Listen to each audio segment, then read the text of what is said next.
अवघाजने प्रकाश काला वाटू एकमेका वैष्णवनिका संभ्रम वाकुलिया ब्रह्मादिका उत्तम लोका दाखवू काला वाटू एकमेका वैष्णवनिका संभ्रम तुका म्हणे भूमंडळी आम्ही बळी वीरगाढे काला वाटू एकमेका वैष्णवनिका संभ्रम महायोग पीठे तटे भीमरथ्यां वरं पुंडरीकाय दातुं मुनीन्द्रये समागत्य तिष्ठन्तमानन्दकन्दं परब्रह्मलिङ्गं भजे पाण्डुरङ्गं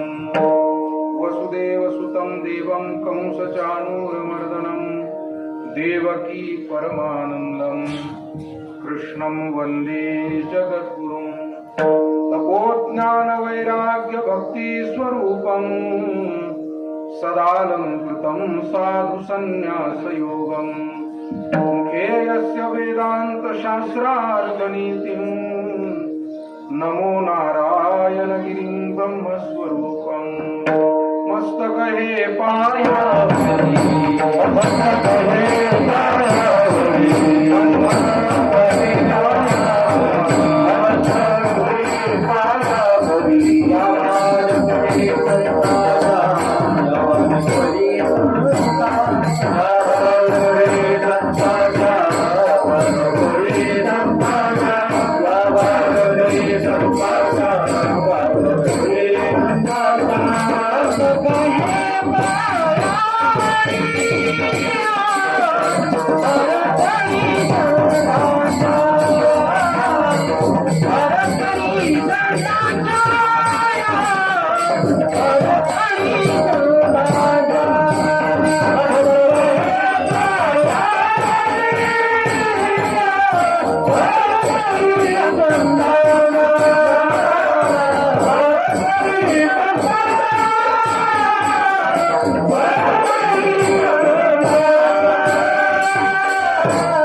काला वाटो एकमेका वैष्णवनिका संभ्रम.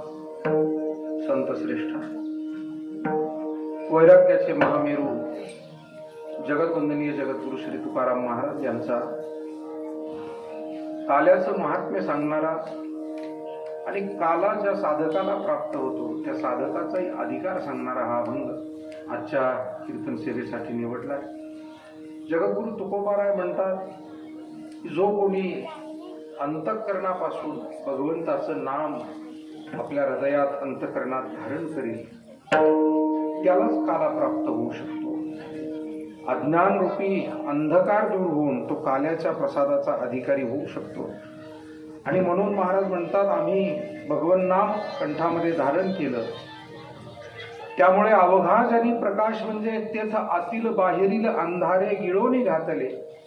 या न्यायानं संपूर्ण अज्ञान अंधकार दूर झाला आणि मग काला आम्हाला मिळालाही आणि तो आम्ही इतरांना वाटलाही. अर्थात काला देणारा किंवा घेणारा हा कुणी असू शकत नाही. महाराज म्हणतात त्यासाठी तो वैष्णव असावा लागतो तरच त्याला तो काला प्राप्त होतो. ब्रह्मदेवादिकांना सुद्धा हा काल्याचा प्रसाद दुर्लभ आहे. म्हणून महाराज म्हणतात गोपाळ रूपात त्यावेळेला आम्ही त्यांना वाकुलिया दाखवल्या.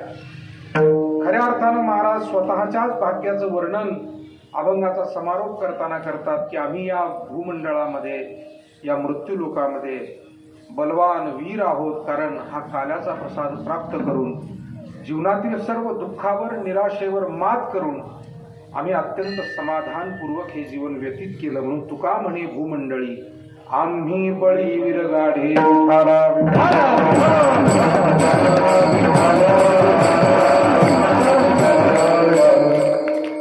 प्राप्त वेळेमध्ये काही सेवा या अभंगाच्या माध्यमातून आपल्याला अधिष्ठान दैवत भगवान श्री अमृतेश्वराच्या चरणी हनुमानजींच्या चरणी संतांच्या आणि सद्गुरूंच्या चरणी ही सेवा आपल्याला समर्पित करायची. आपल्या लाख ग्रामस्थांच्या वतीनं वार्षिक नियमाप्रमाणे महाशिवरात्रीच्या या अखंड हरिनाम सप्ताहाचं आयोजन या ठिकाणी करण्यात आलं. जवळजवळ 25 वर्ष ही अखंड सेवा ग्रंथराज ज्ञानेश्वरी पारायणासह हरिनाम सप्ताह अन्नदानादी सर्व सेवा या ठिकाणी सुरू आहे. ज्यांच्या प्रेरणेतून हा सप्ताह आणि ही संपूर्ण सेवा सुरू झाली ते आपल्या भागाचं भूषण वारकरी संप्रदायाचं भूषण होऊन गेलेले वैकुंठवासी पूजनीय शिंदे गुरुजी यांनी शुभारंभ या सेवेचा सर्व ग्रामस्थांना सोबत घेऊन करून दिला. म्हणून त्यांचे आशीर्वाद पूजनीय सद्गुरू जोग महाराजांसह मुखेकर शास्त्री या सर्व गुरुजनांचेही आशीर्वाद त्याचप्रमाणे ज्यांच्या मार्गदर्शनाखाली प्रतिवर्षी हा सप्ताह आणि पारायण सोहळा पार पडतो ते आपल्या सर्वांचे आदरणीय आपल्या भागाचे भूषण असलेले हरिभक्तीपरायण नामदेव शास्त्रीजी महाराज जाधव आणि दुसरे आपल्या या परिसराचं गावचं भूषण असलेले जोग महाराज परंपरेतीलच असलेले हरिभक्तीपरायण प्रवीणजी महाराज कांचन. त्याचप्रमाणे या कार्यक्रम प्रसंगी उपस्थित राहिलेले प्रतिवर्षीच ज्यांच्या उपस्थितीमुळे एक भावभक्तीचं वातावरण या सप्ताहामध्ये निर्माण होतं अशी जी सर्व आपली आदरणीय गुणीजन मंडळी आहेत त्यामध्ये गायनाचार्य हरिभक्तीपरायण विलासजी महाराज कोतकर, गायनाचार्य हरिभक्तीपरायण वसंत महाराज खरात, त्याचप्रमाणे गायनाचार्य कीर्तनकार आमचे स्नेही बापू महाराज कोतकर. या निमित्तानं आवर्जून उपस्थित असलेले जुने भजनी मंडळातील आमचे स्नेही हरिभक्तीपरायण माऊली शेळके, आमचे बाबा महाराज कोळसे, विलास महाराज, या बाजूला पंकज महाराज, मृदंगाची अत्यंत गोड साथ करणारे आमचे सहकारी आणि आपल्या परिसरातीलच नव्हे तर सर्व दूर ज्यांच्या मृदंगाची ख्याती आहे अनिलजी महाराज टेपुडे, आमचे सहकारी मृदंगाचार्य कृष्णा महाराज मोरे, उपस्थित नाही येऊ द्या त्यांना, येऊ द्या त्यांना, येऊ द्या.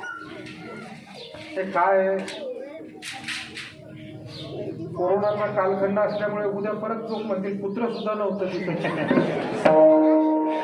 तर असा आरोप आपल्यावर कोणी करू नये म्हणून येऊ द्या. विठाला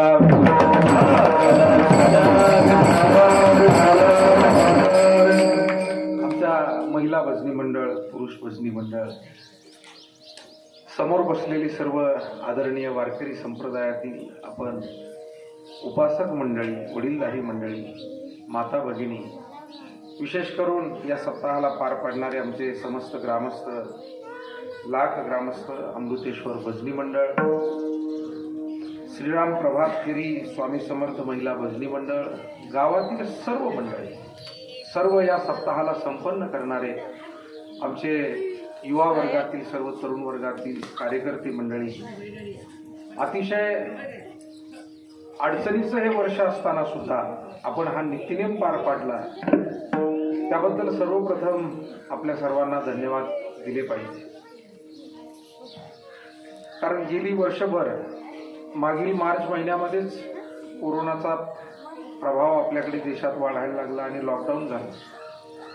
त्याच्यानंतर जवळजवळ 4-5 महिने तर कडक लॉकडाऊनचे गेले. नंतर हळूहळू थोडीशी सुरुवात उद्योग, व्यवसाय, इतर सर्वच कार्यक्रमांची झाली आणि तदनंतर मग काही आध्यात्मिक कार्यक्रम सुद्धा गेल्या 2-4 महिन्यापासून आता सुरू झालेले आहे. अजूनही कोरोनाचा प्रभाव आहेच आहे, संपलाय असा अर्थ नाही. पण आता संपूर्ण जगानं आणि भारतातील सुद्धा सर्वदूर आपण जर पाहिलं तर सर्व लोकांनी आता असं ठरवलेलं दिसतंय की आता नियम पाळायचे, परंतु कोरोना सोबत जगायचं. कारण थांबून चालणार नाही. आता मला सांगा, पहिल्यासारखी दुकानं, रेल्वे, विमानं, गाड्या बंद करून जमेल काय? नाही जमणार ना. फार रोजगाराचा प्रश्न आहे, रोजीरोटीचा प्रश्न आहे, सगळाच प्रश्न आहे. कोरोना असला काही प्रमाणामध्ये तरी आता त्याची काळजी घेऊन, मग आज जसं इथं तुम्ही ही काळजी घेऊन हा कार्यक्रम संपन्न करताय, त्याच पद्धतीनं इथून पुढे आपल्याला हे करावं लागणार आहे. थांबून तर काही चालणार नाही. बाजारपेठ सुरू आहे, दुकानं सुरू आहेत, हॉटेलांमध्ये तर भरपूरच गर्दी आहे, तिथं काही विचारायलाच नको. लग्न कार्यामध्ये सुद्धा आता बंधनं घातलेली आहे सरकारनं. मला असं वाटतं तीही आपण पाळावीत, नाही असं काही कारण नाही. मोजक्या लोकांमध्ये करण्याची सवय आता लावून घ्यावी. भजन कीर्तन असो, लग्न समारंभ असो. पण लग्नामध्ये एक गोष्ट आहे की जवळजवळ आपल्या पाहुण्याराळ्यांचा विचार केला तर 5-50 गावातून पाहुणे आलेले असतात आणि तेही 4-2 तालुक्यातून, 4-2 जिल्ह्यातून येतात. कीर्तनाचं तसं नाही.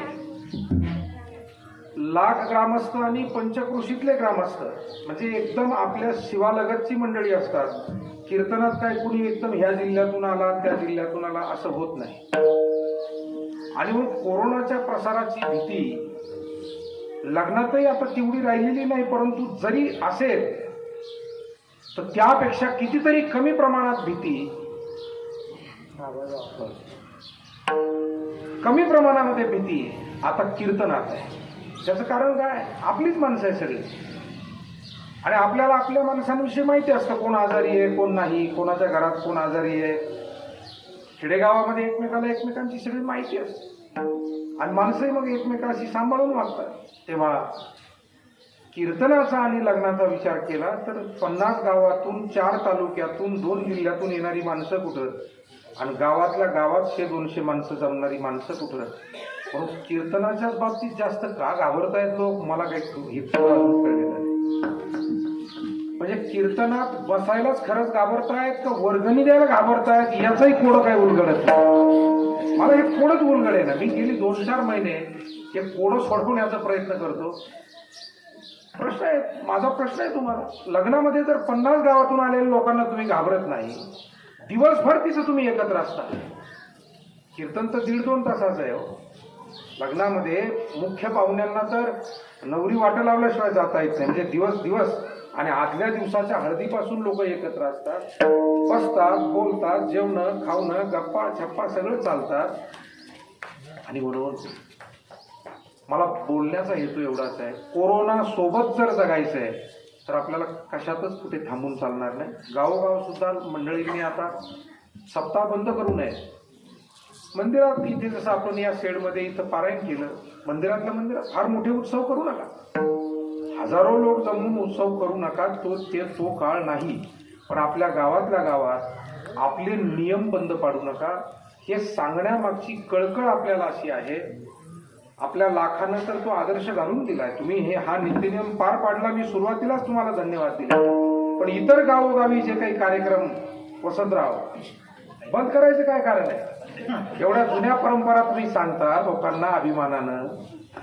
मग जुन्या परंपरा जर तुमच्या आहे तर त्या परंपरा बरं तुम्ही कुठंच गेल्याशिवाय राहत नाही. तुम्ही कारखान्यावर जाता, श्रीरामपूरला जाता, बाजारात जाता, आणि बीजेनच काय केलं बा तुमचं? विठाला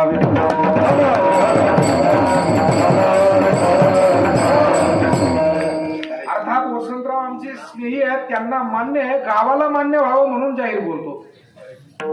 गावाला पारायण बंद करू नका. हे पहा, आपल्या वाड वडील मंडळींनी कितीतरी कष्ट घेतले तेव्हा हे वळण लागलंय.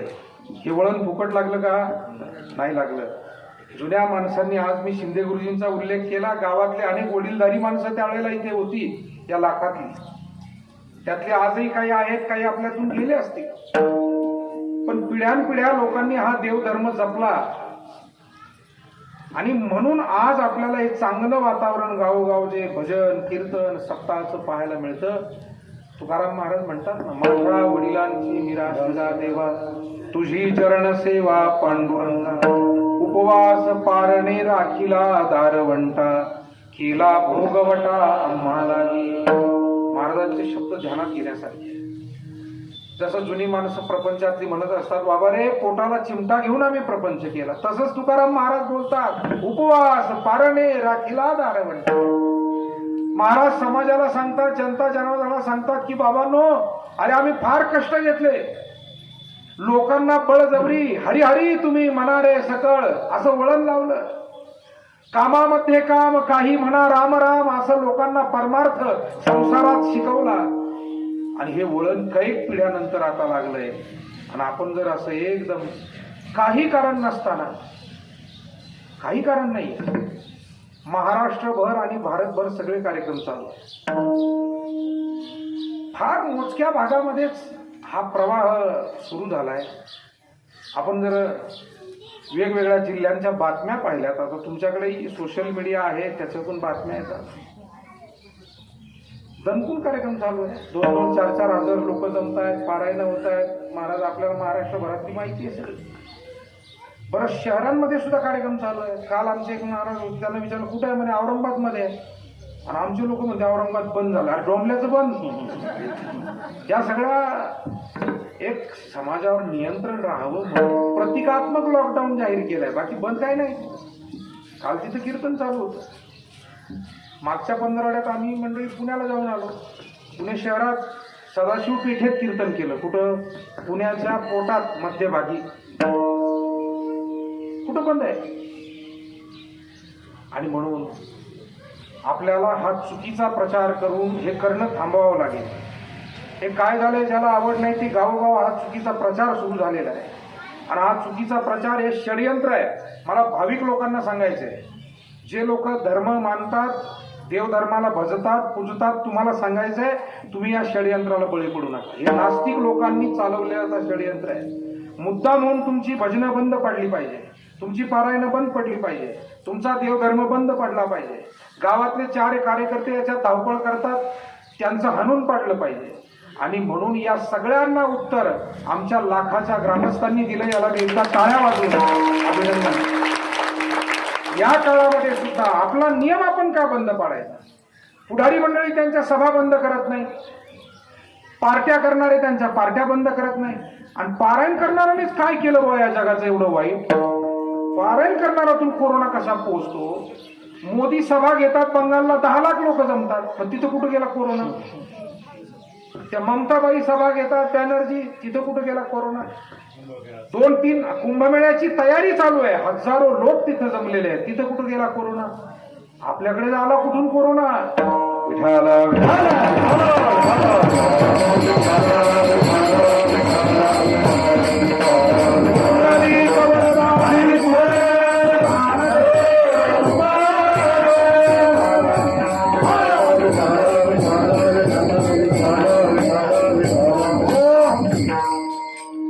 सुरुवातीला सांगितलं कोरोना आता कायमचा राहणार आहे. तो जो काही कमी प्रमाणात आहे तो आता कायम सोबत राहणार आहे. आणि म्हणून आता एक गोष्ट आहे, आपण जे करायला पाहिजे ते करत नाही, भलतं करतो. आता खरं तर प्रत्येकाने लस घ्यायला पाहिजे. लोकांनी जे करायचं ना तिथं मागं सरकतं. खरं म्हणजे लस प्रत्येकानं घ्या. लस घेतल्यानंतर काय होणार आहे मी आपल्याला सांगतो. लस घेतल्यानंतर एकतर कोरोना होण्याची भीतीच नाही. बरं, कोणताही आजार असू द्या, कोणाला डायबिटीज आहे, हार्ट अटॅक आहे, कॅन्सर आहे, कोणताही आजार आहे, सगळ्यांसाठी लस आहे. उलट आजारी माणसासाठी ती जास्त गरजेची आहे, हे ध्यानात घ्या. कारण आजारी माणसाला कोरोनाची भीतीही जास्त आहे. कोणतेही आजार ज्याला पूर्वीचे आहेत, तर एक तर लस घेतल्यावर तुम्हाला 99% कोरोना होणार नाही. आणि 1% शक्यता झालाच, फार तुम्ही संपर्कात आलात तर त्या कोरोनापासून तुमचा मृत्यू होणार नाही, हे निश्चित आहे. आपल्या भारतीय शास्त्रज्ञांचा अपमान करू नका. मायबाप हो, त्या शास्त्रज्ञांनी फार अभ्यास केला, कष्ट घेतले, भूक तहान विसरून काम केलं. कारण मार्च महिन्यात मागचा कोरोना आला तेव्हापासून हे शास्त्रज्ञ तहान भूक सोडून त्या कामाला लागले होते. लस बनवायचे काही सोपी गोष्ट आहे? अरे, घरी पाहुणे यायचे म्हटलं तरी आमच्या घरातल्या माय भगिनीला सकाळपासून पहाटपासून उठून स्वयंपाक करावा लागतो. खरड झालं ना आंबट झालं म्हणणाऱ्याला काय लागतं. तसं काही गावातले विद्वान गावाच्या पारावर बसतात, नाही नाही लस काय कराय ना, आपल्याला काय गरज आहे, मर बघ एक दिवस, तुला गरज नाही, येईल तुझा नंबर बरोबर, कोरोना एक ना एक दिवस गाठील तुला. असं बोललं होतं ना, तुम्ही घेतले ना पण. धन्यवाद विठाला.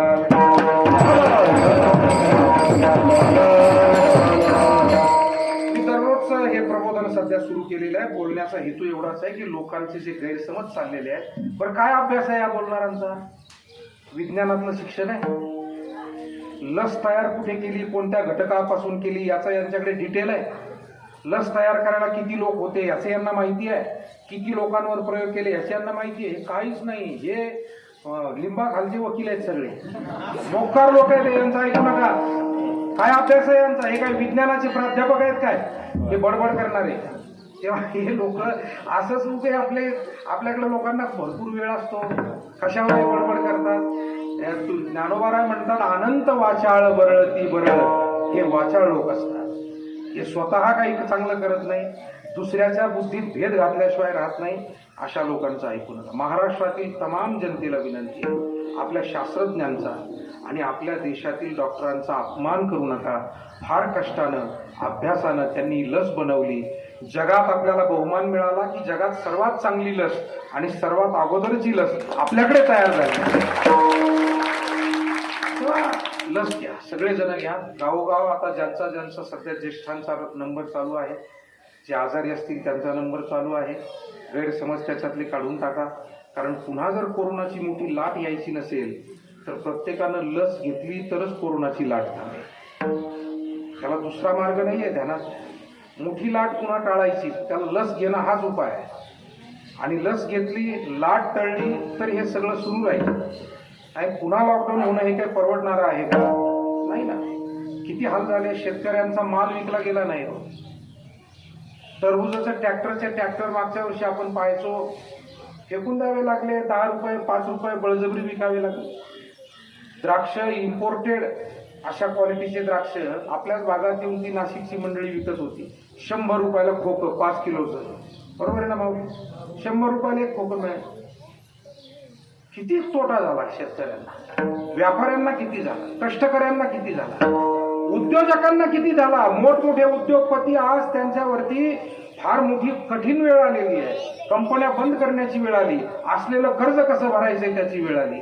आणि म्हणून या सगळे प्रश्न सोडवायचे असतील तर लस घ्या. त्याच्यातून उद्याचा भविष्यकाळ चांगला आहे.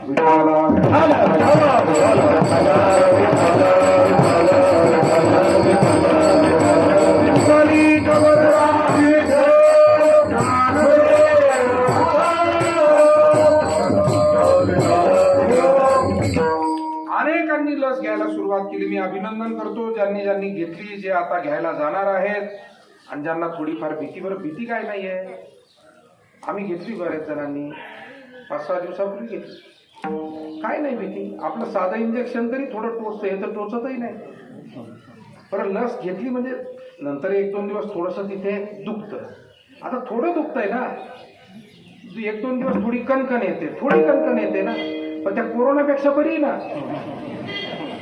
घालायचे का 2-4 लाख तिकडे जाऊन? इच्छा आहे का तुम्हाला? हे 250 रुपयात आहे ना. मग आता 4 लाख बरे का 250 बरे तुम्ही पाहा, आमचं काही म्हणणं नाही. 20 दिवस तिकडे ते पांढरे कपडे घालून ती भूतं भेटतील ते बरे. भूतासारखं दिसतं, ती माणसंच आहे, चांगली माणसं आहे, पण पांढरे कपडे घातले की भीती वाटते ना आपल्याला. आणि ते भीतीनंच गेली माणसं. एक माणसं ते वातावरण जे होतं कोरोनाचं, आपल्यातून अनेक आपले आप्त स्वकीय गेले. हा विनोदाचा विषय नाही, फार गंभीर विषय.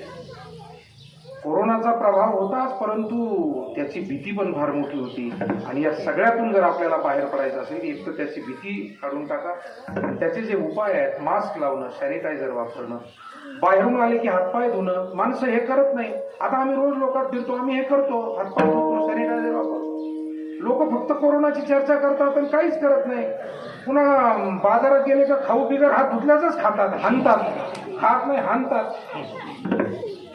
आणि पुन्हा म्हणतात नाही नाही कोरोना आहे, मग आता असं कुठं असतं का? तेव्हा दुटप्पी वागतात. लोकांचं वागणे दुटप्पी आहे. तेव्हा काम कोणतं बंद करू नका आणि कोरोनाचे नियम पाळा. हा खरा संस्कार आहे.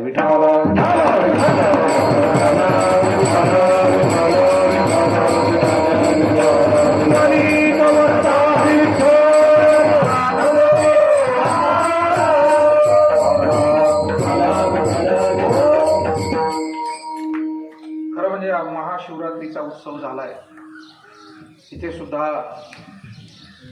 या सगळ्या वातावरणाचा विचार करून उत्सव संपन्न झाला, परंतु तो झाला. आणि आज या उत्सवाची सांगता आपल्या सगळ्यांच्या उपस्थितीमध्ये अमृतेश्वराचं जुनं मंदिर या ठिकाणी आपल्या प्रवरामाईच्या काठावर लाखेमध्ये. गोदावरी आणि प्रवरा या दोन्ही नद्यांच्या काठी महादेवाची फार पुरातन मंदिर आहे. आपल्या प्रवरेच्या काठी सुद्धा अत्यंत प्राचीन अशा स्वरूपाची अनेक मंदिर आहे. जसं इथं करसगावला कुबेरेश्वराचं मंदिर आहे, इथे आपल्याकडे अमृतेश्वराचं आहे, अनेक मंदिर आहेत. नेवाशाला 3 मंदिर आहेत, एक काशी विश्वेश्वर, एक मध्यमेश्वर, आणि जिथे ज्ञानेश्वरी लिहिली होती पैस खांबाला टेकून ते करवीरेश्वर.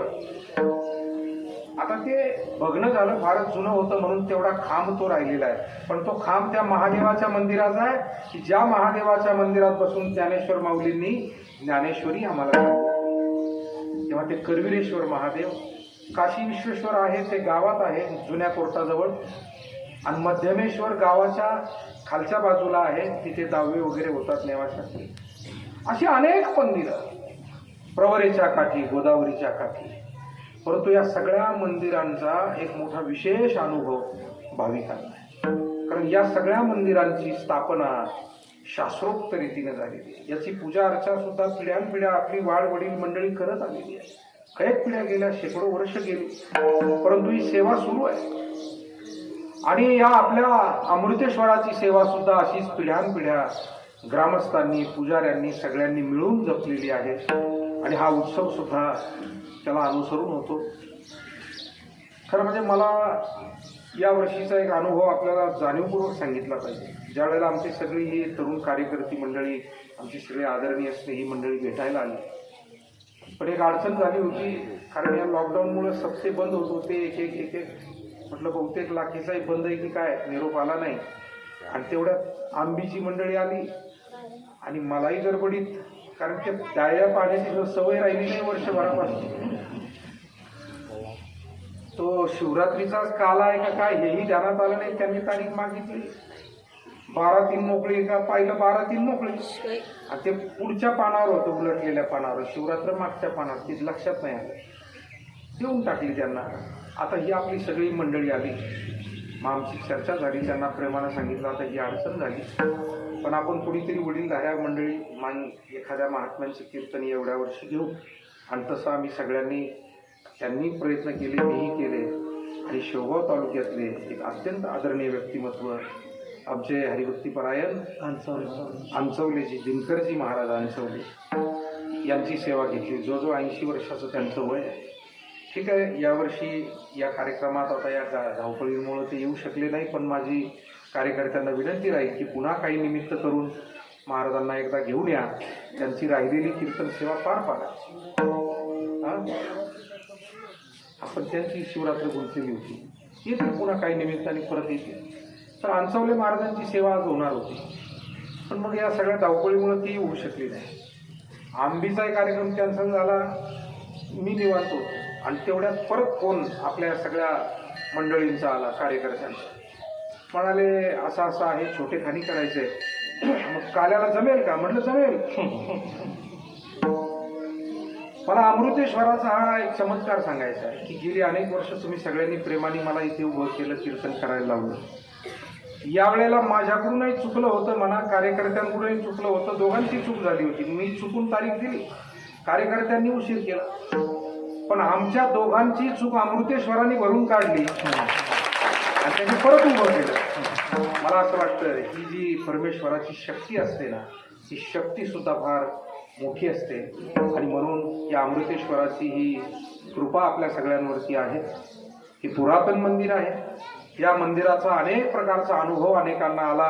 आजचा हा सुद्धा एक महत्वाचा अनुभव आहे.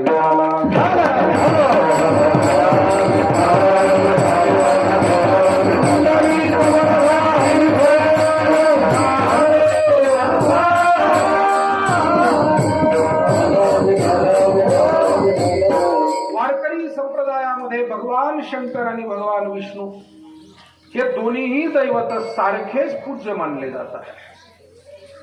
शरीराला दोन अंग असतात, एक उजवं आणि डावं. पण एक अंग नसेल तर शरीर पूर्ण होईल का हो? फक्त उजवंच अंग आहे, त्याला शरीर म्हणता येईल काय? फक्त डावच अंग आहे, त्याला शरीर म्हणता येईल नाही? दोन्ही मिळून शरीर आहे. तसं या जगतामध्ये हरी आणि हर हे दोन्ही मिळून हे अध्यात्म क्षेत्र परिपूर्ण आहे. महाराजांनी सांगितलंय ना, उजवे वाम भाग तुका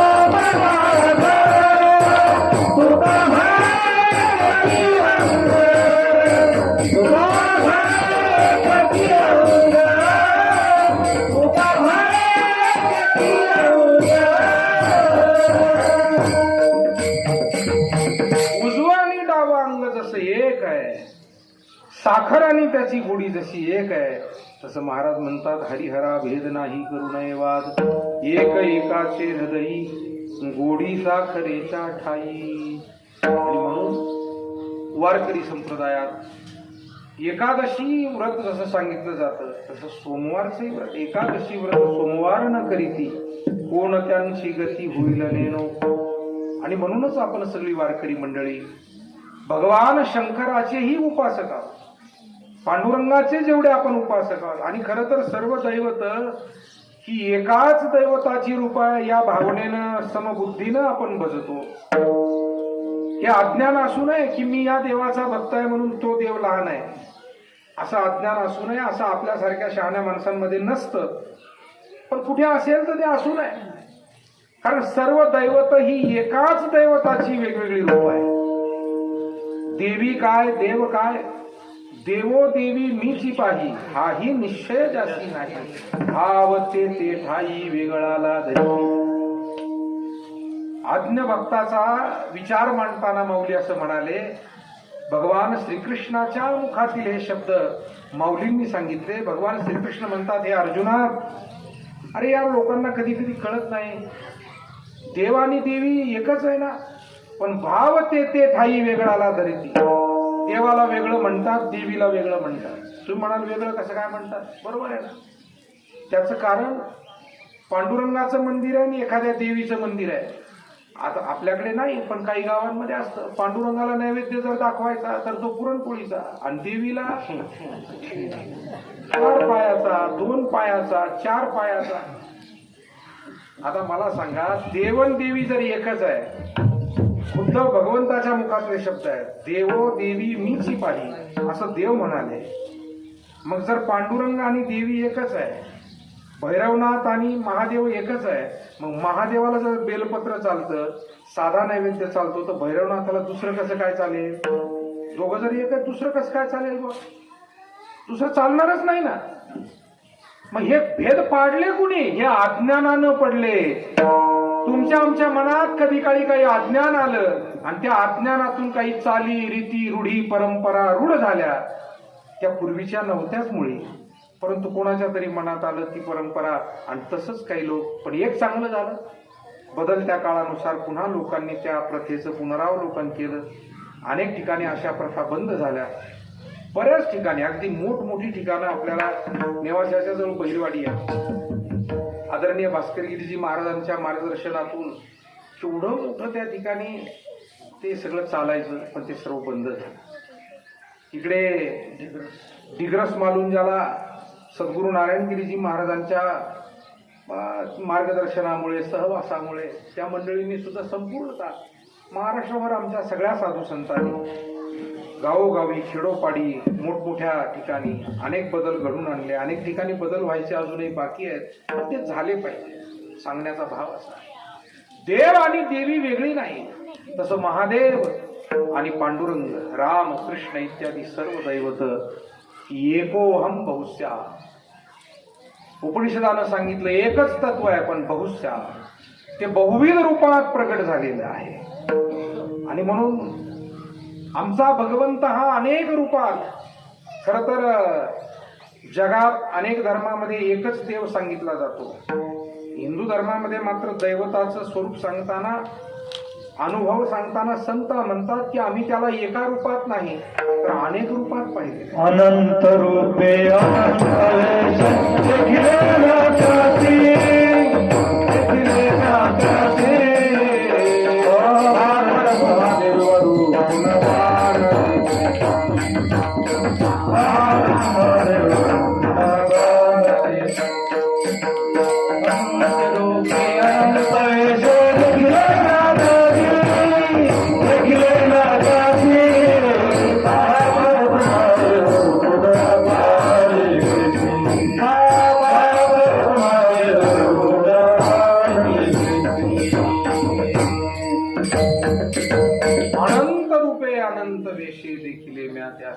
माऊली म्हणतात आम्ही त्या परमात्म्याला अनंत रूपात. एका टीकाकाराने एकदा संत श्रेष्ठ ज्ञानेश्वर माऊलींना प्रश्न विचारला, महाराज, इतर धर्मामध्ये, बहुतेक धर्मामध्ये एकच देव आहे, भागवत धर्मात, हिंदू धर्मात एवढे देव कसे? माऊलींनी सांगितलं, बाबा, त्या धर्मात सांगितलं तेही खरंच आहे, दुसऱ्या धर्मात सांगितलं तेही खोटं नाही, आणि भागवत धर्मात जे सांगितलं जातं तेही खोटं नाही. फक्त दोन्हींचा अर्थ समजून घे. काय अर्थ आहे माऊली? माऊली म्हणाले, जे ते भेटे भूत ते ते मानी जे भगवंत, हा भक्ती योग निश्चित जाण माझा. भागवत धर्मामध्ये फक्त काय केलं, जिथं जिथं दिव्यता, पवित्रता, उदात्तता पाहायला मिळाली त्याला त्याला देव म्हटलं.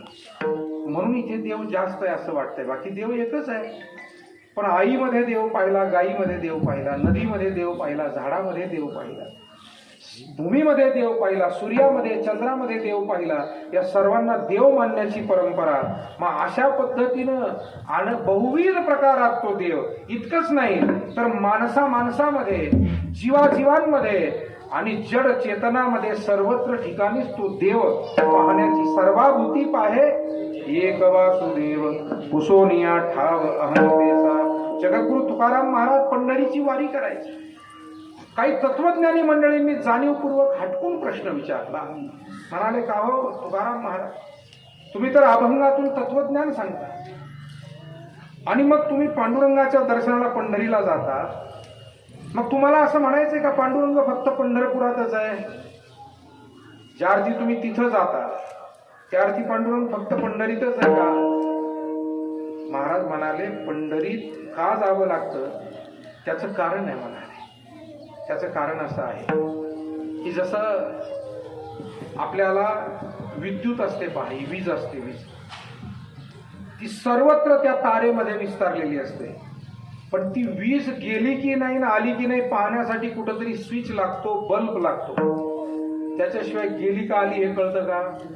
म्हणजे त्या विजेचं प्रत्यक्ष दर्शन कुठं घडतं? त्या बल्बमध्ये घडतं. आणि तारीमध्ये वीज आहे, पण आहे की नाही पाहायला संधी नाही ना. म्हणजे एखाद्या येड्याला म्हणावं हात लावून पाहावं, मग आता दुसरं काय सांगता. तसं चराचरात देव आहे, पण तो निर्गुण देव पाहण्याची क्षमता, तो अधिकार एकदम प्राप्त होत नाही. म्हणून निर्गुणी पावले सगुणी भजता, सगुणाला भजता भजता निर्गुणापर्यंत जावं, हा वारकरी संप्रदायाचा संदेश आहे. आणि म्हणून तुकाराम महाराज म्हणाले, एरवी आम्हाला माहिती आहे की आमचा विठ्ठल फक्त पंढरपुरात आणि मंदिरापुरता नाही, तो कुठे कुठे आहे. महाराजांनी त्याचं वर्णन केलं. विठ्ठल विस्तारला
सलिलम महिंच ज्योतिषिं सर्वाणि दिशो द्रमादीन सरित समुद्रांश हरे शरीरम यत्किंच भूतम प्रणमेदनन्य. त्याच्यात एक एक तत्व सांगितलं. खम म्हणजे आकाश, वायू, अग्निही, सलील म्हणजे पाणी, मही म्हणजे जमीन. म्हणजे देव कुठं नाही आहे. खम वायुम अग्निम सलिलम महिंच ज्योतिषिं सर्वाणि दिशो द्रमादीन. जसं दिशा आणि कणाकणात तो व्यापलेला आहे, परंतु भजन्या पूजण्यासाठी सोयीचा व्हावा म्हणून भागवत धर्मामध्ये सगुणाची पूजा, मग ती महादेवाच्या पिंडीच्या रूपात, मारुतीरायाच्या मूर्तीच्या रूपात, रुक्मिणी पांडुरंग, राम कृष्ण इत्यादी देवमूर्तींच्या रूपात ती पूजा केली जाते. आणि म्हणून महाशिवरात्रीला सुद्धा महादेवाचे अभिषेक, भजन, पूजन, कीर्तन, जागरण इत्यादी कार्यक्रम होतात. आणि महादेवाची उपासना करणारे भक्त जगामध्ये सर्वाधिक आहेत. त्याचं कारणही आहे, कारण महादेव हे अत्यंत शीघ्र प्रसन्न होणारं दैवत आहे. मनोभावे जर तुम्ही बजाल तर लवकरात लवकर प्रसन्न होणारं दैवत कोणतं? तर महादेव. स्त्री, पुरुष, गरीब, दुबळा कुणी असो त्याला पूजा करण्याचा अधिकार असलेलं दैवत कोणतं? महादेव. महादेवाची पूजा करण्याचा अधिकार सर्वांना. महा म्हणजे मोठा, आणि देव मोठा. देव का मोठा देव म्हणायचा? तो कोणालाच दूर लोटीत नाही म्हणून मोठा देव. मोठा उगीच होतो का? मोठं व्हावं वाटतंय, पण मोठं व्हायचं असेल तर बरंच स्वतःला सावरावं लागतं, हिळावं लागतं, आपलं म्हणावं लागतं. अंतकरण विशाल उदार करावं लागतं. आता हृदय हे आपुले चौफाळुनिया भले वरी बैसवू पाऊले श्री गुरूंची.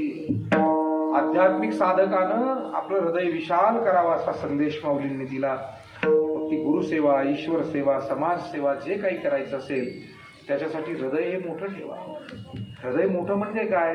तुम्ही म्हणाल शरीर तर तेवढंच आहे, हृदयही तेवढंच आहे. अहो मोठं ठेवायचं कसं? नाही नाही, हृदय मोठं करता येतं. शरीर तेवढंच राहू द्या, पण हृदय फार मोठं करताय. काही माणसं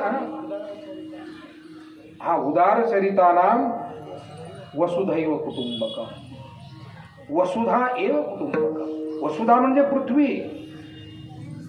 काहींचं हृदय किती मोठं आहे बघा. आता काहींचं हृदय असं आहे, घरदार मुलं बाळ याच्यापेक्षा त्यांच्या जीवनात दुसरं चिंतनच नाही. याचा अर्थ ते हृदय छोटं झालं. संकोचोनी कार्य झालासी लहान ही आपोषण ब्रह्मांड. गावकीचा विचार नाही, भावकीचा विचार नाही.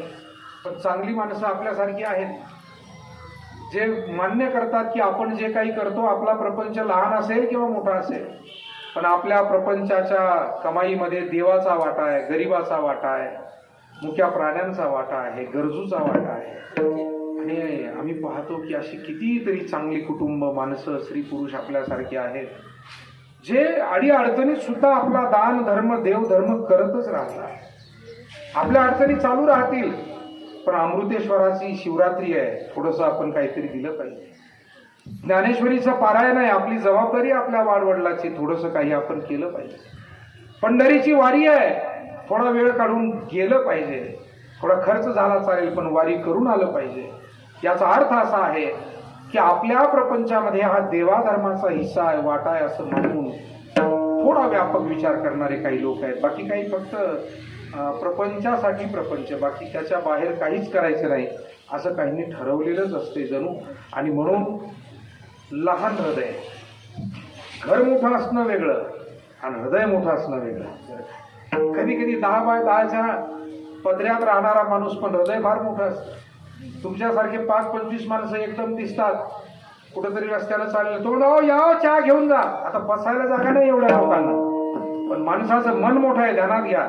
पाचतो तो चहा कोरा पाजील, साधा पाजील, गुळाचा पाजील, नाही आता तेच महत्वाचं झालंय. आता कोरा द्या म्हणतात, गुळाचा द्या म्हणतात.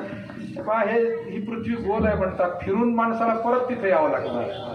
एक काळ असा होता, मला लहानपणीचा आठवतो, की पाहुणे आले तर साखरेचा चहा करायचा आणि घरच्यांना, बरोबर आहे की नाही, हे होतं. कारण अडी अडचणीचे दिवस होते. पण आता पाहुणेच म्हणतात गुळाचा असला तर करा. आता हॉटेली निघाल्या, गुळाचा चहा, विठाला विठाला.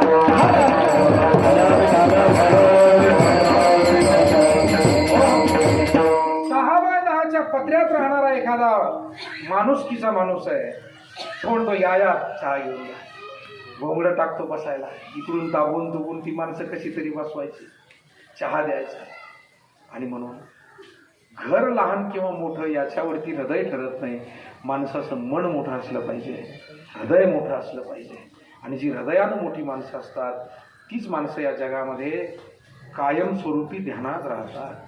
कायमस्वरूपी ध्यानात. एरवी तो केवट, रामायणातला केवट हा काय फार मोठा कोणी त्या भागातला एखादा सरदार होता, जागीरदार होता, कोण होता? कोणी नव्हता. नाव हाकायची नदीवर, आणि जे लोक त्या नदी काठावर येतील, इकडचे लोक तिकडे सोडायचे, तिकडचे लोक इकडे सोडायचे. काय त्या काळात आना पैका, पूर्वी तर काही नव्हतं. आपण नदीकाठची मंडळी आहात, आपल्याला माहिती आहे, सगळे व्यवहार धान्यावर चालायचे. नावाड्याला सुद्धा धान्यच दिलं जायचं. केस कर्तन करणारा न्हावीदादा असला धान्य दिलं जायचे. दिवाळीच्या पंत्या आणल्या, पोळ्याचे बैल आणले, आणखी काही मातीचे भांडे आणले, कुंभार दादाला सुद्धा धान्य दिलं जायचं. पैशावर व्यवहारच नव्हता. आणि म्हणून त्या काळामध्ये पाहुणे मंडळी वर बसा, वर बसा. विठाला विठाला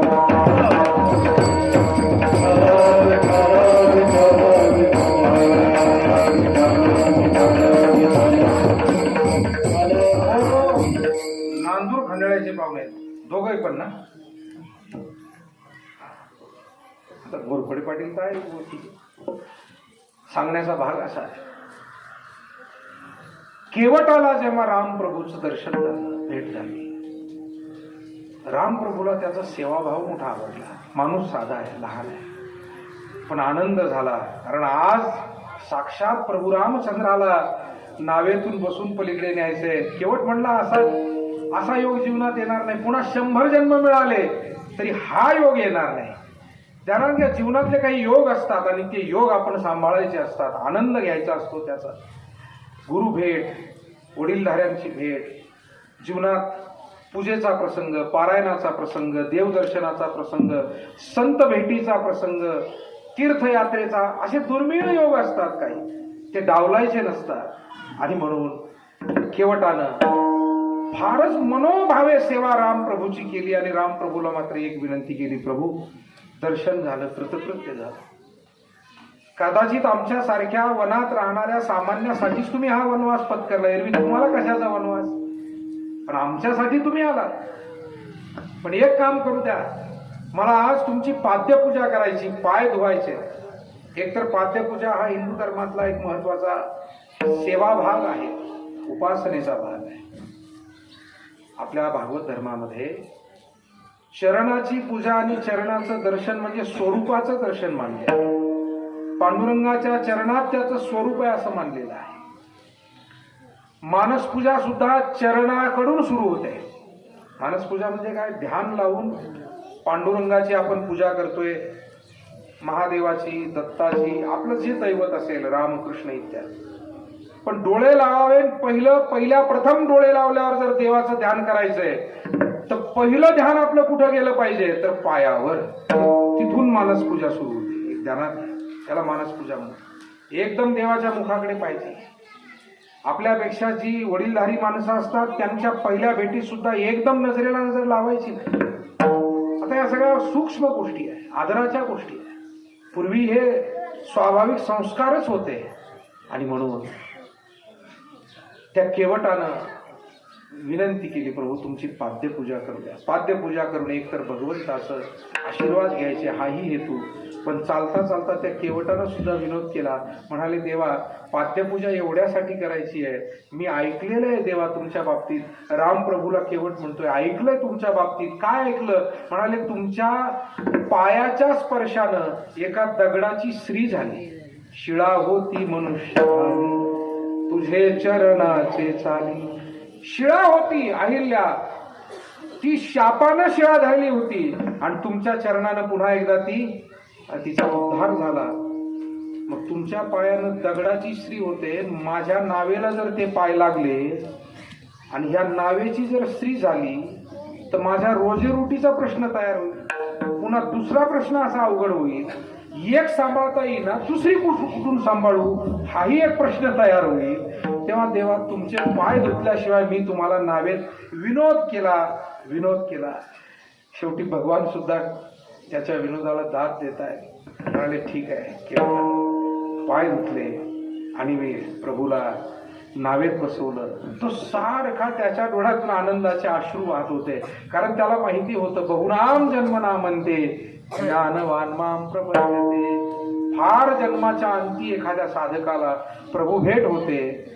आणि ती भेट मला आज झालेली आहे हे त्याला कळलं होतं. ध्यानात घ्या, काही दुर्लभ गोष्टी प्राप्त व्हाव्या याला भाग्य लागतं, पण प्राप्त झालेल्या गोष्टी समजाव्यात याला माणसाचे विचार, अंतःकरण शुद्ध असावं लागतं. नाही तर कधी कधी काही दुर्मिळ गोष्टी प्राप्त होतात, पण त्याचं मोठेपण तर कळलं पाहिजे. केवटानं रामाला बसून नदी पार केलं. आणि नदी पार केल्यानंतर राम केवटाला म्हणू लागले, केवटजी काय द्यायचंय तुम्हाला आता? कारण तुम्ही आमचा प्रवास घडवलाय, प्रत्येक जण तुम्हाला काही ना काही देतो, मी काय देऊ तुम्हाला? खरं तर राम वनवासात आलेले होते, जवळ काही नव्हतं, पण तरी विचारलं मोठेपणा, काय देऊ? केवटानं सांगितलं, प्रभू तुमच्याकडून मी काही घेणार नाही. नाही म्हणे, हा दोष आहे, चूक आहे. आम्ही तुमच्या नावेत बसलोय, तुम्ही आमच्याकडून काही जे काही तुमचं रितसर आहे ते घेतलं पाहिजे. नाही देवा, तुमच्याकडून मी घेणार नाही. अरे पण का घेणार नाही याचं कारण तर सांगशील? म्हणे, देवा समान व्यवसायातली माणसं एकमेकाकडून पैसे घेत नसतात. केवटाकडे पाहून राम हसायला लागले. समान व्यवसाय तुझा आणि माझा? हो हो देवा, तुमचा आणि माझा समान व्यवसाय आहे. फक्त काम थोडस माझं लहान आहे आणि तुमचं मोठं आहे. तुम्ही होलसेल आहे, मी रिटेल आहे, पण आपला समान व्यवसाय आहे देवा. काय समान व्यवसाय? केवटानं सांगितलं, मी या नदीतून लोकांना पार पलीकडे नेतो आणि तुम्ही भवसागरातून या जीवांना पहिलं पार घेऊन जाताय. हा तुमचा आणि माझा समान व्यवसाय आहे. मोठं अंतकरण होतं. मला हे सांगायचंय, त्या केवटाचं अंतकरणानं मोठा होता, परिस्थितीनं किंवा डामडौलानं मोठा नव्हता. मानवी जीवनात मानवतेनं माणूस मोठा झाला पाहिजे. माणुसकीनं, सेवेनं, प्रेमानं, विचारानं, संस्कारानं, परिस्थितीच्या मोठेपणानं इतिहास कोणाची दखल घेत नाही. शाळेमध्ये मुलांना असा एखादा धडा शिकवला जातो का हो, की 200 वर्षापूर्वी हा माणूस करोडपती होता, मुलांनो लिहा याच्यावर प्रश्न उत्तर. कोणी गुरुजी असतील तर सांगावं आम्हाला बसलेले. आमच्या काळात तर नव्हतं, पण आता पुस्तकात आहे का असे धडे? नाही, आताही नाही. का नाही? त्याचं कारण पैशावरून कोणाची. हा, शाळेमध्ये धडा त्यांचा आहे ज्यांनी देश सेवा केली. शाळेमध्ये धडे त्यांचे आहेत ज्यांनी समाजसेवा केली. शाळेमध्ये धडे त्यांचे आहेत ज्यांनी शास्त्रज्ञ म्हणून काही नवीन शोध लावले. शाळेमध्ये धडे त्यांचे आहेत ज्यांनी काही पराक्रम केला, काही सेवा केली. बाकी स्वतःचा प्रमुख. एक माणूस म्हणला, महाराज लोक चांगले नाही राहिले. मी म्हणलं काय झालं? नाही, लोकच चांगले नाही राहिले. किती काय करा, लोकांना काही किंमतच नाही. झालं काय? बरं तुम्ही केलं तरी काय? काय केलं म्हणजे 10 एकर जमीन कोरडवाहू होती, बागायत केली. बरं म्हणलं आणखी काय केलं? अहो वडिलाच्या आजची झोपडी होती, 1 कोटीचा बंगला बांधला. लोकांना काही किंमतच नाही हो महाराज. बरं आणखी काय केलं तुम्ही? आणखी काय केलं म्हणजे 1 मुलगा डॉक्टर केला, 1 इंजिनियर केला, मुलगी मोठ्या घरात दिली. लोकांना काही किंमतच नाही हो महाराज. मला आणखी काय केलं तुम्ही? मी सारखा इच्छुक होतो की हा सांगल निदान सप्तेची वर्गणी दिली, एखादी पंगत घेतली, एखाद्या वेळेला पंढरपूरला गेलो, आईबापाला घेऊन काशीला गेलो, तो त्याच्यातलं काही सांगत नव्हतं. काय करायला पाहिजे हो महाराज? निवडणुकीत 10 लाख खर्च केले, लोकांना काही किंमतच नाही हो महाराज. आता मी विचार करत बसलो, यांनी स्वतःची जमीन बागायत केली, स्वतःसाठी बंगला बांधला, स्वतःची मुलं शिकवली, स्वतःसाठी राजकारण केलं. याच्यात काय मोठेपण आहे? तुझी दखल लोकांनी घ्यावी कशासाठी? हा, तुझी दखल त्यावेळेला घेतली जाईल जर तू धर्म कार्यामध्ये, सेवा कार्यामध्ये, गोरगरिबाच्या कार्यामध्ये थोडं जरी काही केलं तर नक्कीच जग तुझी दखल घेतल्याशिवाय राहणार. पण माणसांना मोठेपणा सुद्धा कसा मिळवावा हे काही लोकांना कळतं, काही लोकांना कळतच नाही. त्यांना असं वाटतं आम्ही मोठे झालो म्हणजे बळच मोठे म्हणावं. लोक इतके आडाणी राहिलेले नाही. विठाला विठाला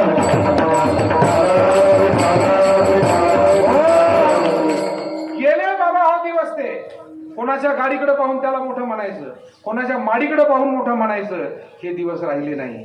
तेव्हा गाडीवाल्याला आणि माडीवाल्यालाही लोक मोठं म्हणतात, पण केव्हा त्यानं काही उत्तरदायित्व समाजाचं केलं तर.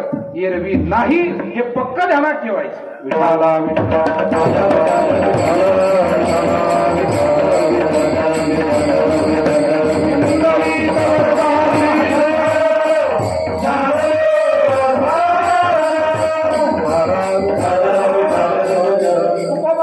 आम्हाला मार्गदर्शन करत आहे. तुका म्हणे फार थोडा तरी थोडा तरी थोडा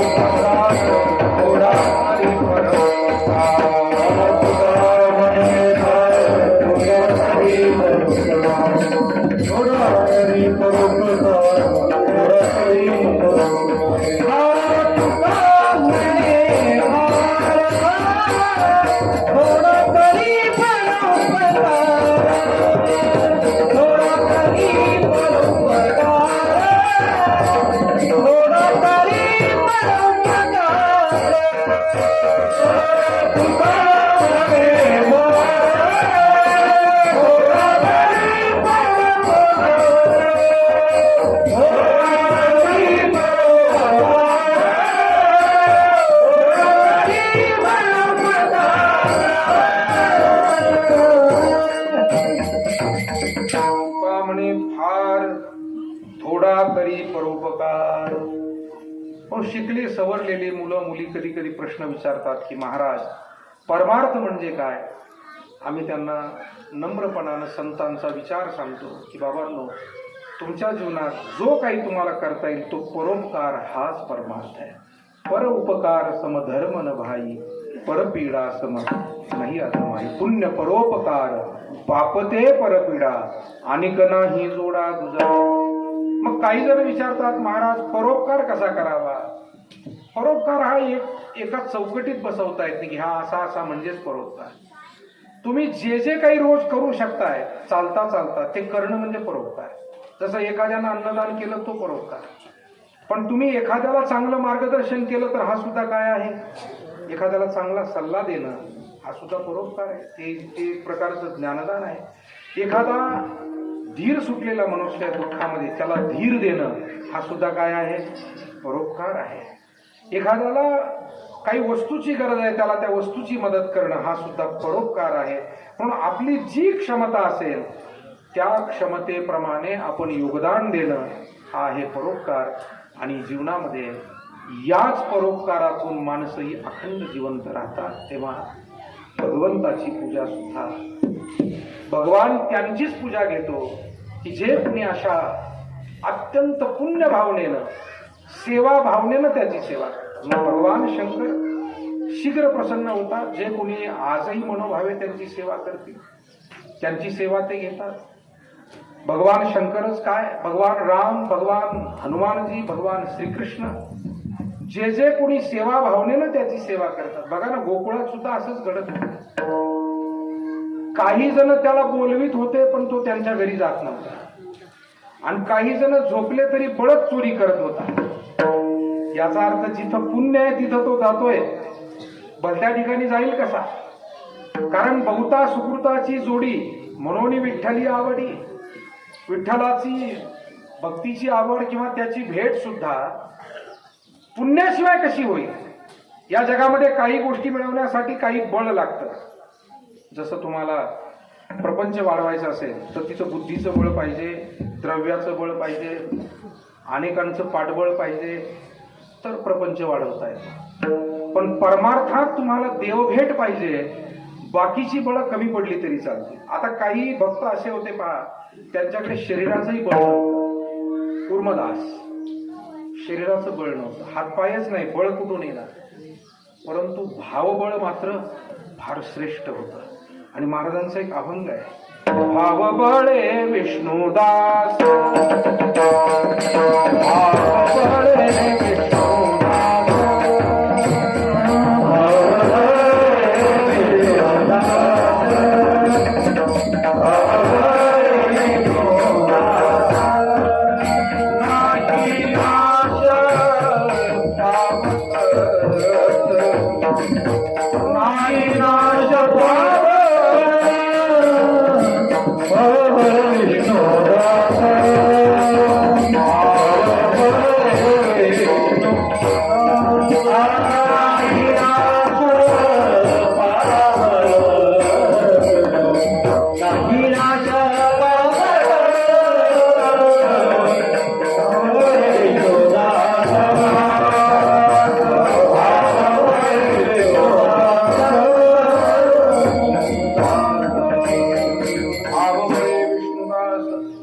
नाही नाश पावत, हात नाही पाय नाही. पैठण गावात कुर्मदास राहणार.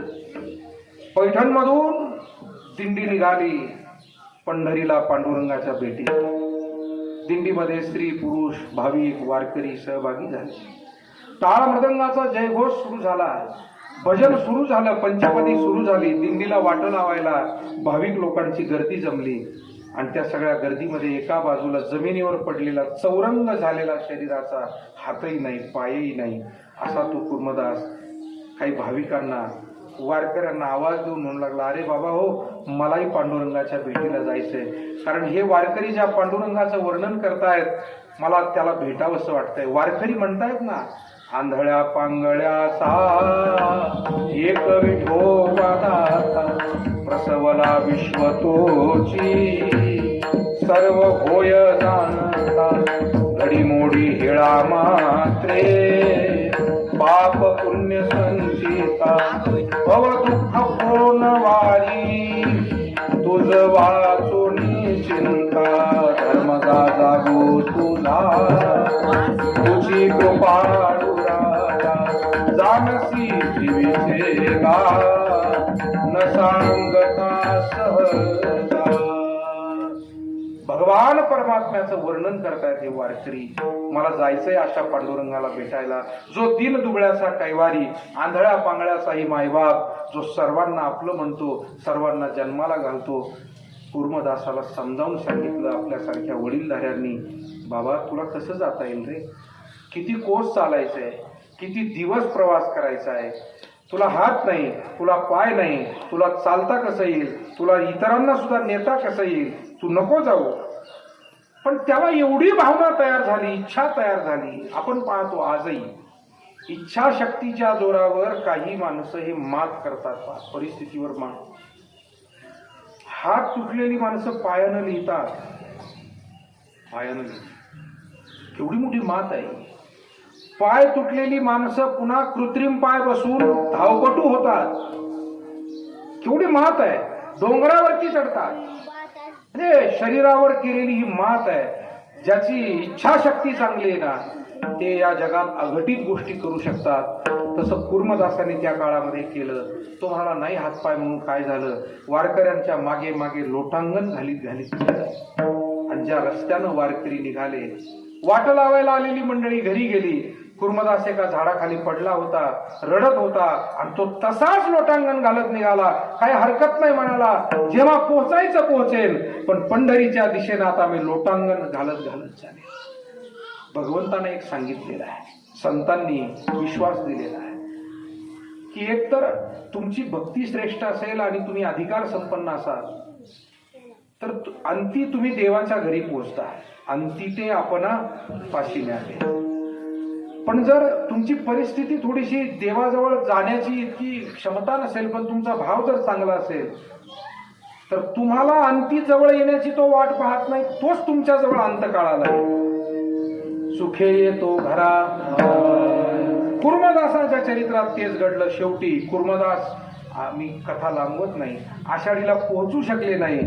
देव आले आषाढीतून, सावता महाराजांना भेटले आणि पुढे कूर्मदासाला येऊन भेटले. अशी कथा आहे. सांगण्याचा भाव असा आहे की भगवान परमात्म्याच्या भक्तीसाठी बाकीचं बळ कमी पडलं. संसाराला बरंच बळ लागतं, बुद्धीचं बळ पाहिजे, पैशाचं बळ पाहिजे, पाठबळ पाहिजे अनेकांचं, त्याच्याशिवाय ते चालत नाही. पण परमार्थात काहीच नसलं तरी चालेल. सगळ्यांनी वाळीत टाकलेली माणसं सुद्धा देवाचे भक्त झाले, म्हणजे पाठबळ नव्हतं. संपत्ती नसलेले सुद्धा देवाचे भक्त झाले, संपत्तीचं बळ नव्हतं. आणि कूर्मदासासारखे शरीरानं प्रतिकूल असलेले सुद्धा अनेक भक्त झाले. म्हणजे कोणतंच बळ नसलं तरी चालेल अध्यात्मात, पण भावबळ, भावबळे आकळे इरविना कळे करतळी आवळे.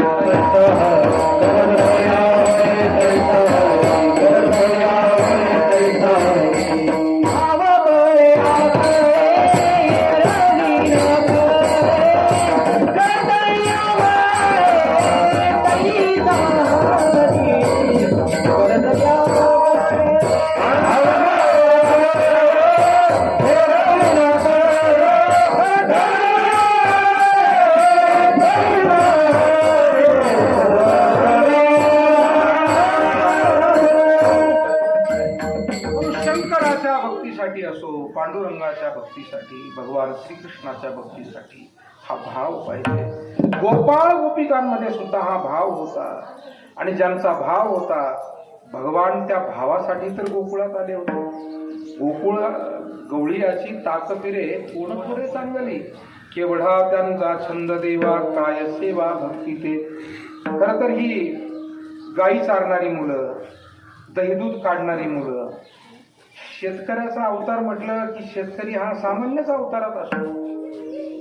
त्याला कुठं जायचं म्हणलं तर हातपाय धुवून मग कपडे लत्ते नीट घालून जावं लागतं. बाकी एकदम शेतीत काम करताना अप टू डेट कसं काय राहील बुवा तो?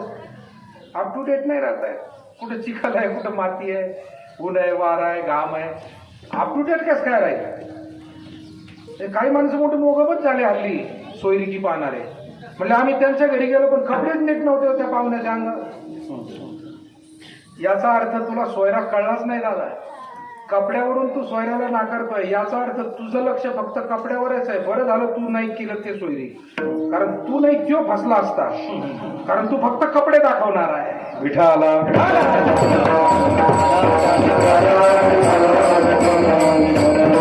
कपडे नीटनेटके घालावे माणसाला, पण कामात कस काय शेतकरी नीटनेटका घालेल बुवा, अडचणीचा. तेव्हा गोपाळ काय एवढं तेवढं आपलं कमरेला बसलं गुंडाळलेलं, तेही फाटकं तुटकं, ते नीट नसायचं, पण त्यांच्याजवळ भाव होता. आणि मग परब्रह्मनिष्काम तो हा गवळिया, वाक्यावाळे अंधू कृष्ण नवनीत चोरी. भगवंतानं पेंद्या वाकड्या बोबड्या सुदामा सगळ्यांना सोबत घ्यायचंय, रांगायचाय तो.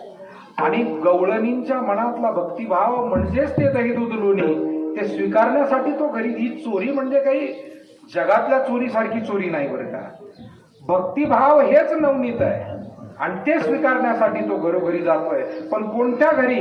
घर पाहून एकांताचे नवविधा नवनीताचे. ज्या घरात एकांत आहे, नवविधा नवनीत आहे. एकांत शब्दाचा अर्थ एक विषय, तो सकळांचा हरी, या अर्थानं एकांत. चोरी करण्यासाठी एकांत, एकांतातलं घर चोर निवडतात, पण हा एकांत वेगळा आहे. म्हणजे सगळ्या घरापासून बाजूला घर आहे असा अर्थ नाही याचा. तर घरातल्या सगळ्यांच्या भावना एका परमेश्वराजवळ आहे. आणि नवविधा नवनीत म्हणजे कोणतं? तर श्रवणम कीर्तनम विष्णू स्मरणम पादसेवनम अर्चनम वंदनम दास्यम सख्यम आत्मनिवेदनम. नवविधा भक्ती आहे, आणि ही नवविधा भक्ती ज्या घरामध्ये केली जाते तिथे भगवान चोरी करत होता. गेले, गोपाळांना सोबत घेतलं, आणि गोपाळांना सोबत घेऊन हा चोऱ्यांचा उपक्रम सुरू झाला. खरं म्हणजे या अशा पद्धतीनं ही चोरी वाढायला लागल्यानंतर आता तक्रारी पण तेवढ्याच वाढू लागल्या. एक गवळण आली आणि तिने यशोदेला सांगितलं, काय व्याली सपोर चोरटे भांडखोर जनावे गळेची कैसे. यशोदे, काय ग मुलाला जन्म दिला? चोरी तर करतय तुझं हे मूल, पण चोरी करून पुन्हा भांडखोर आहे. काय झालं? काय झालं म्हणजे? अगं काल परवा आमच्या घरी आला म्हणे, आणि रात्रीची वेळ होती. दही दूध लोणी जे काही खायचं ते खाल्लं. ताकाचं मडकं होतं ग यशोदे, एक ताकाचं. या तुझ्या पोरानं चालता चालता आमच्या म्हाताऱ्याच्या डोक्यात फोडलं ते. अगं यशोदे, जिवंतपणी कुणी कोणाच्या डोक्यात मोडकं फोडतं का? मडकं फोडावं लागतं, परंतु अंतिम समयाचा तो विधी असतो. आणि म्हणून हे तुझं पोर असं आहे. खरं म्हणजे त्याच्यामध्ये अर्थ होता. कोणत्या म्हाताऱ्याच्या?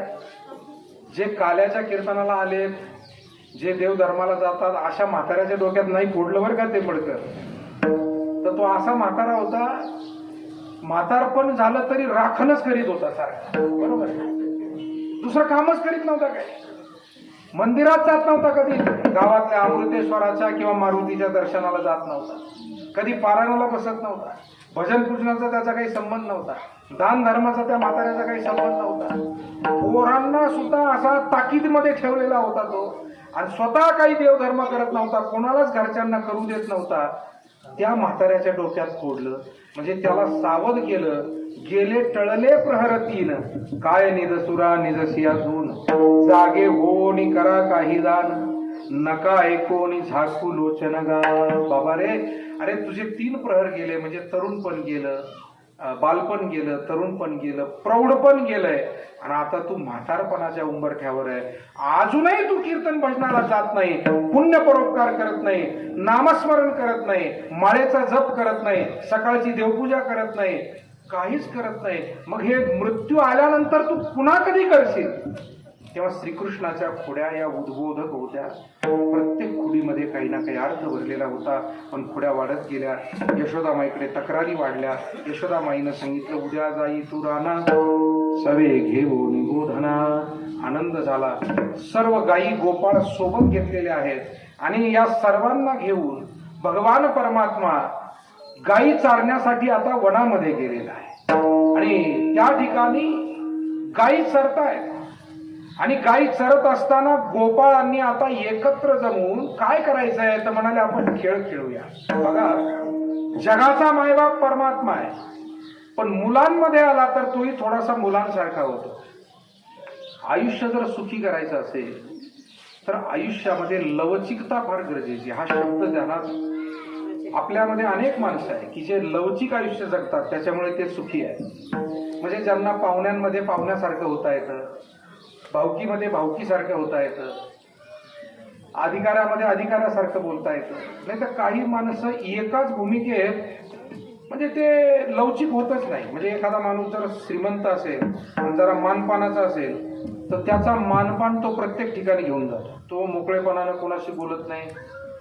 म्हणजे कैक माणसं आपण फार मोठी माणसं आहात. आपल्या भागाला हा संस्कार आहे.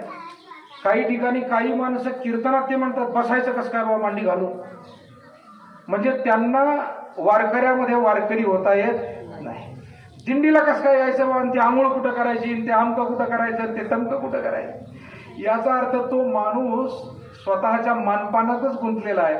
त्याला सामान्य होता येत. माणसाला जशास तसं पाहुण्यात पाहुणा, भावकीत भावकीचा, गावकीत गावकीचा, भजण्यात भजण्यासारखा प्रेमानं वागता आलं पाहिजे. दुसरं काय. याचा अर्थ काय, जाईल तिथे आपुलकीनं प्रेमानं, नाहीतर जाईल तिथे मी कोणीतरी आहे अशी भावना घेऊन जर माणूस जगला तर तो दुःखी होतो. जगाचा मायबाप कृष्ण आहे, पण तो म्हणाला नाही की मी देव आहे आणि तुम्ही पोरं सोरा, तुम्ही खेळा आणि मला घेणं नाही, असं म्हणला नाही. तो सुद्धा पोरांमध्ये काय झाला, एक पोर झाला. त्यानं आपलं स्वतःचं अस्तित्व बाजूला ठेवलं आणि नाना प्रकारचे खेळ, विटी दांडू चेंडू लगोरी नाना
खेळ. आता पुढे काय काय खेळ आहे ते विलास महाराज म्हणतील. सुरू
औदुंबरी नाना प्रकारचे चेंडू फळी आदी करून खेळ गोपाळांचे रंगले. आणि मग एवढ्यामध्ये गोपाळ म्हणतो, खांदी भार पोटी भूक काय खेळायाचे सुख. खांद्यावर भार आहे तो प्रारब्ध रूपी कर्मरूपी शिदोरीचा, आणि पोटात भूक आहे ती भगवत दर्शनाची भक्ती सुखाची. तुका म्हणे भूक तुझे पहावया मुख. आणि अशा स्वरूपाचा हा गोपाळांचा मनोभाव जाणून भगवान परमात्म्यानं सांगितलं, चला वळू गाई बैसो जेऊ एके ठाई. गाई इंद्रियांना म्हटलेलं आहे, आणि या गोनाम इंद्रिय या अर्थानं गाई ही उपमा इंद्रियांसाठी आहे.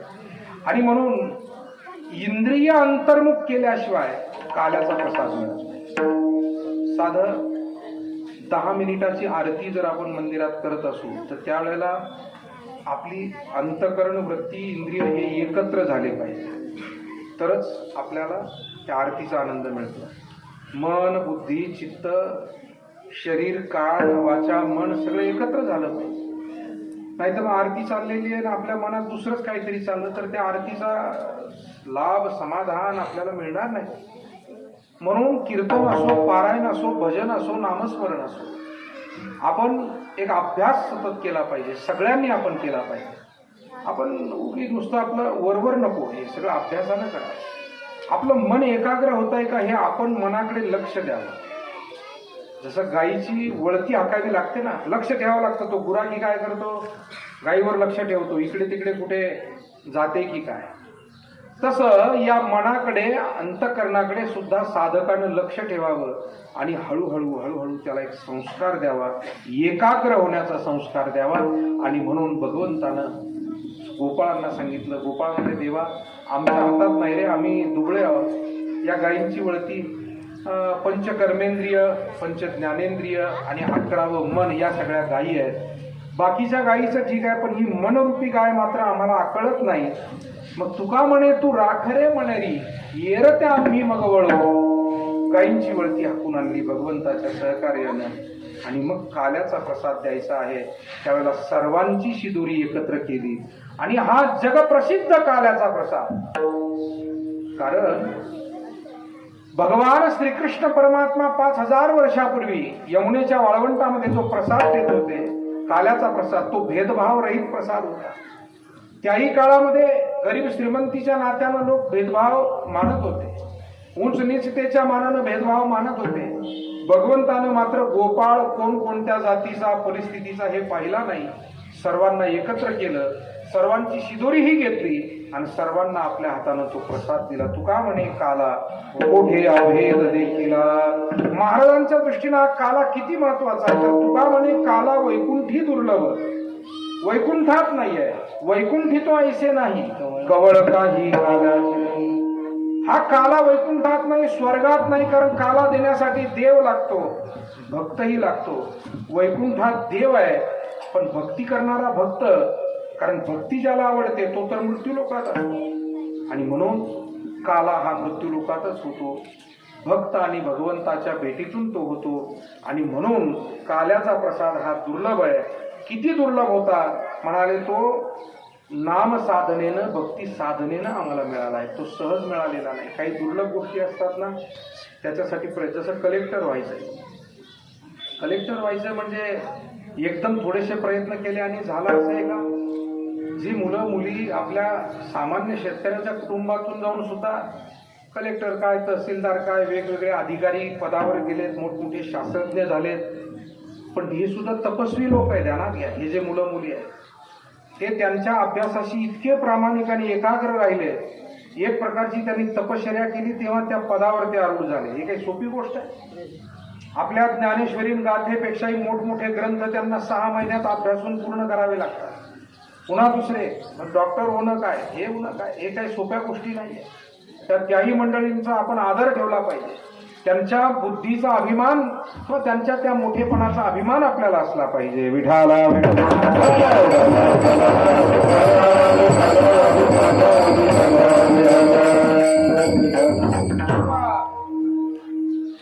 भगवान परमात्म्याचा तो कालाचा प्रसाद घेणं म्हणजे इतकं सोपं नव्हतं. तो स्वर्गातील देवांना सुद्धा शक्य नव्हता. पण गोपाळांनी जन्मच्या जन्म पुण्य केलं, नामस्मरण केलं, तप केलं, भक्ती केली, अनेक जन्म घेतले, तेव्हा हा योग त्यांच्या जीवनामध्ये आला. तुकाराम महाराज गोपाळ रूपात तेव्हा होते. त्यांनाच आपण विचारू, महाराज हा काला जो तुम्हाला मिळाला, वैकुंठी दुर्लभ म्हणताय तुम्ही, मग कोणत्या साधनेनं मिळाला ते अभंगाच्या पहिल्या चरणात सांगतो.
अवघाजनी प्रकाश काला वाटुए वैष्णवनिका संभ्रम. जगद्गुरु तुकाराम महाराज म्हणतात, आम्ही भगवान श्रीकृष्ण परमात्म्याचं नाम कंठात धारण केलं आणि अंतःकरणापासून ते नामस्मरण केल्यामुळे तैसी आत्मप्रभा नीच नवी तेची करुणी ठाण देवी, जो इंद्रियाते चोरोनी जेवी तयासीच भावे या न्यायाला. अंतःकरणात हा आत्मप्रभेचा दीप तेवत ठेवला आणि त्याच्यामुळे आतीलही अज्ञान दूर झालं. म्हणून अवघाजनी प्रकाश. बाहेर प्रकाश देणे हे तर सूर्यही काम करतो, बाहेरचा अंधार सूर्यही घालवतो, पण आतला अंधार ज्ञानाशिवाय घालवला जात नाही, तिथे सूर्यही उपयोगाचा नाही. आणि म्हणून हे ज्ञान त्या नामातून आम्हाला मिळालं. कारण भक्तीची या पोटी बोधकाकडा ज्योती, भक्तीतून बोध मिळतो, ज्ञान मिळतं आणि त्या ज्ञानातून अज्ञान अंधकार हे तिमिर दूर होतं आणि त्याचा परिणाम असा झाला की काला आम्हाला मिळाला. पण संत आहेत ते, जे मिळालंय ते आपल्या पुरतं न ठेवतात, सर्वांना देतात, त्यांना संत म्हणाले. म्हणून आत्मज्ञ तत्वज्ञ अनेक झाले पण संत फार थोडे झाले. ब्रह्मज्ञही अनेक झाले पण संत फार थोडे झाले. कारण मिळालेला ब्रह्मानुभव, मिळालेला आत्मानुभव हा जगव्यापक करून टाकला आणि सर्वांना दिला. ही उदारता फक्त संतांकडे होती. आणि म्हणून काला वाटू एकमेका, तो काला एकमेकांना दिला. कुणी कुणी कोणाला दिला? भक्तांनी भक्ताला दिला, देवानी भक्ताला दिला आणि भक्तांनी पुन्हा देवाला. हे भक्ती सुख असं आहे. हे जसं देवाने आपल्याला द्यावं तर आपणही देवाला द्यावं, कारण देवही त्या भक्ती सुखाचा काय ओके. म्हणून काला वाटताना पहा, एकमेकाला यानं त्याला द्यायचं आणि त्यानं पुन्हा याला द्यायचं, असा हा काल्याचा विधी आहे. कारण परस्परांनी ते भक्तिसुख प्रत्येकाला द्यायचं. हा काला किती विशेष होता. तर वाकुलिया ब्रह्मादिका उत्तम लोका दाखवू, ब्रह्मदेवादिकांना सुद्धा तो दुर्लभ म्हणून वाकुल्या दाखवल्या असं महाराज म्हणतात. आणि आम्ही खऱ्या अर्थानं हा काला घेणारा, प्रसाद घेणारे भाविक बलवान ठरलो, शूर ठरलो, या जगातले श्रेष्ठ ठरलो, अभंगाचं शेवटचं तुका म्हणे भूमंडळी, तुका म्हणे भूमंडळी, तुका म्हणे भूमंडळी, तुका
का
Ah